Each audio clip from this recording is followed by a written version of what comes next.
This is Gerardo Del Real with Resource Stock Digest. Joining me today is the CEO of GSP Resource Corp, Mr. Simon Dyakowski. Simon, how are you today?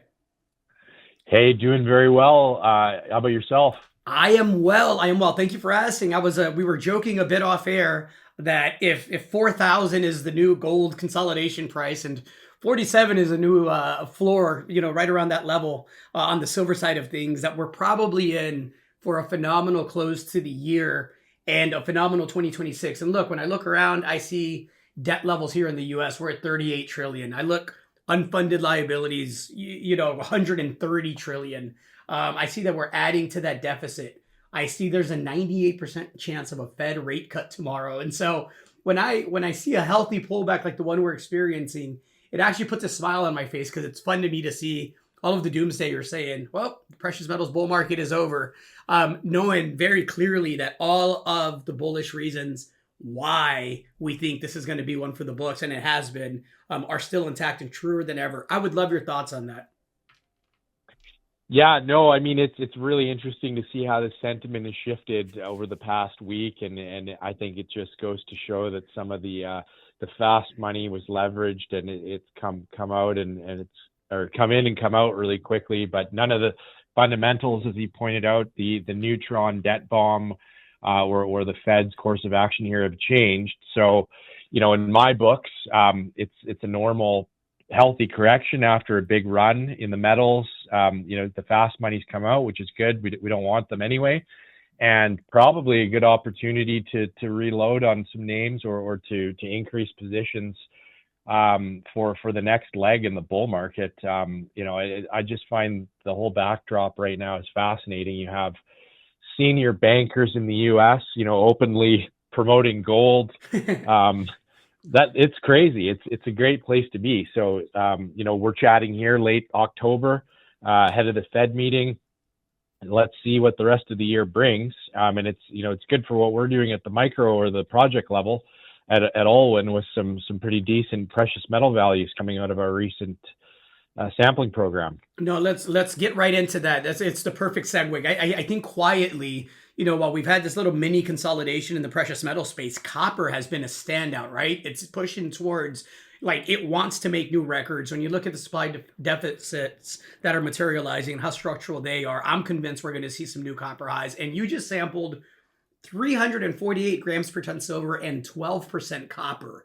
And so I wanted to have you on. You rushed those assay results from the fall 2025 reconnaissance targeting program. Can you talk to us a bit about what the approach and the intent of that program was, where you are now, and then, of course, what comes next, right?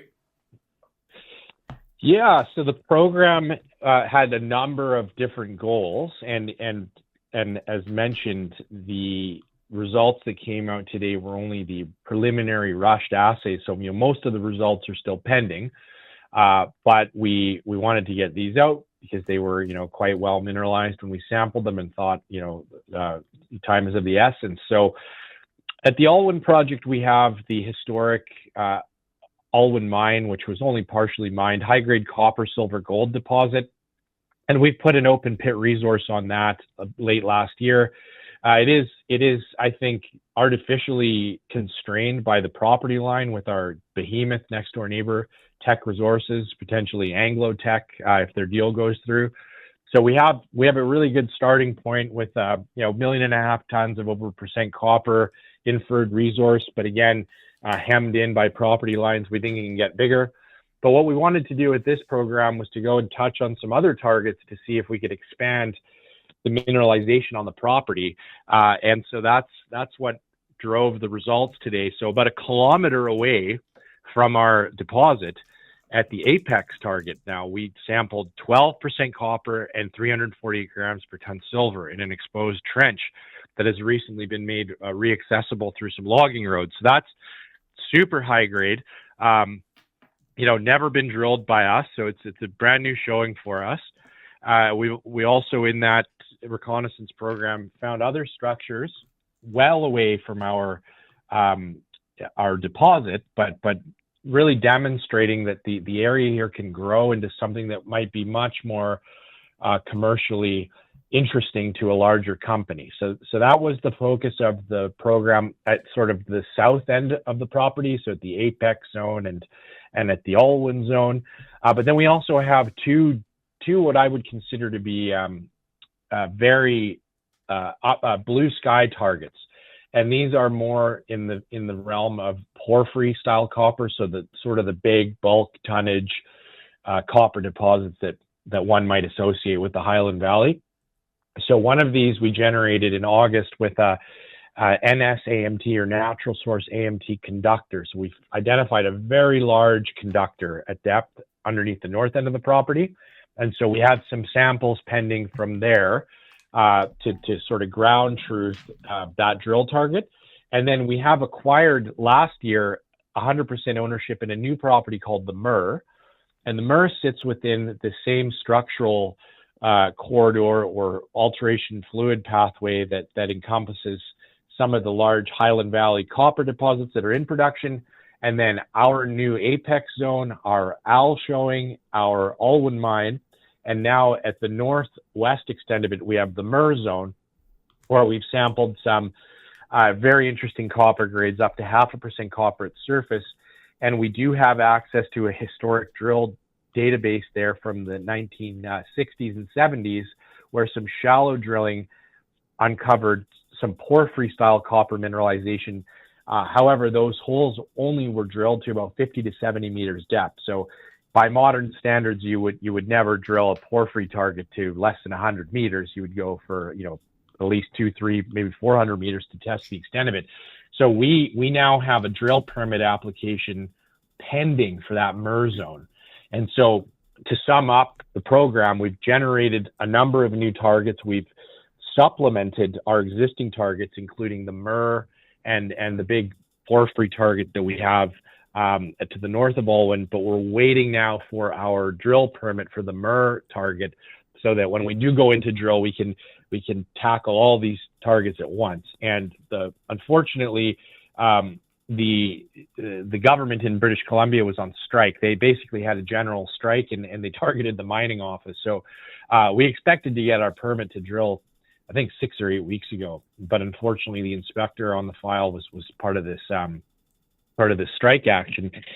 Thankfully, that has now resolved itself as of this week. So we're hoping to get that permit very soon, and that will position us to put together a drill plan based off of these results, as well as the results that we're still waiting for from the lab.